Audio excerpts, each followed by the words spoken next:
Phone कैले रहुअन रतिया देखला नंबरवा नाई हरवा का जइबू नाई हरवा का जइबू भैया आई है परसों घरवा नाई हरवा का जइबू। हम जाना तनी तू झूठा हो हमरा के बहकावत ना ना नंबर तू देखला पहले।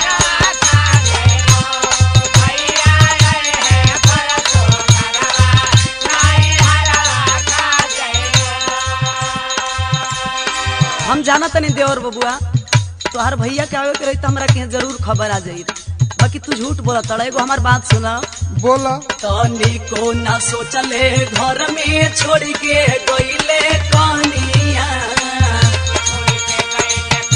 सुना तो ना। हाँ सुना तनी।